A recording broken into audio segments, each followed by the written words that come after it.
Hey everyone, Talha here, and this is the very recently released Samsung Galaxy J7 Pro, the newest addition to the Galaxy J family, and I'm quite surprised with this phone. I'll get into that in a second, but first, let's unbox this phone.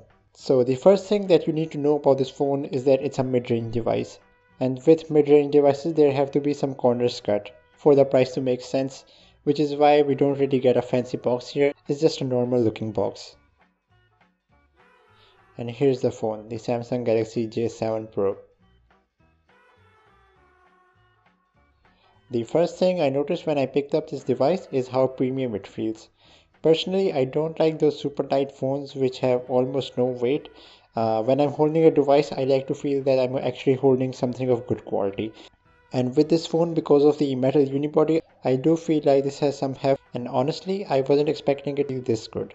This seriously has the build quality of a top-notch high-end device, and it's also really slim, just 7.9 mm thick. I love how the sides are also black. It still has the feeling of smooth matte finish instead of glossy, which is sort of trend these days. I don't really like that. I think matte finish feels a lot better and makes the device look really classy.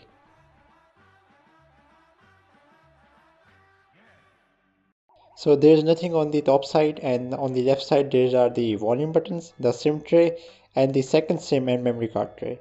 The good thing is that the buttons and trays are also made up of metal, which is great attention to detail. On the bottom side there's the headphone jack, a microphone, and a USB 2 port.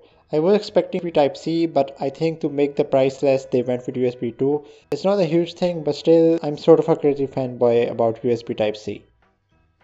On the left side there's the speaker and the power button. The power button is also made up of metal, which is nice.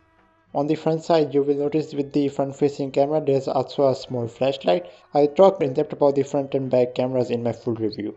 And on the bottom side there's the fingerprint sensor and two capacitive keys.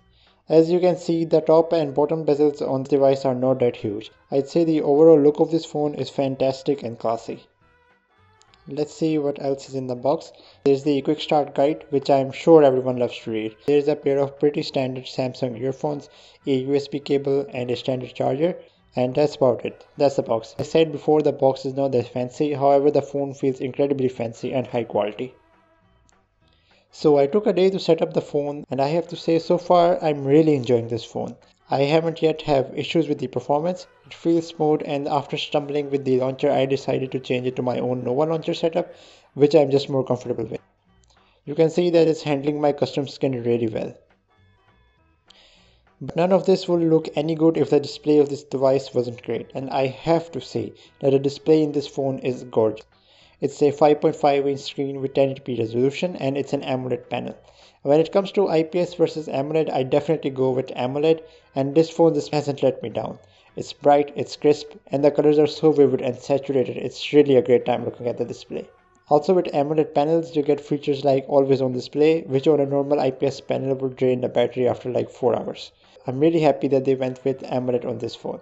The side bezels are also really tiny. It's almost like they're not even there. I'm really impressed. Let me quickly go over the rest of the specifications. The phone has a Exynos 7870 octa-core processor with 3 GB of RAM. Both the front camera and the back camera are in megapixel, and there's also a flash on both sides. The battery is 3600 mAh and there's no quick charging capabilities in this phone.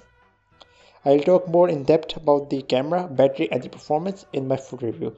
So far I'm really happy with this phone. My only complaint is that I wish it had a USB Type-C port. It's really a minor thing, but overall I'm really excited to use this phone more and talk more about it in the full review. Thank you for watching guys, I really appreciate it. If you like this video, please click the like button and share this video. You can follow us on Instagram and Snapchat as well at GeekMyDay. Thank you so much for watching. Peace.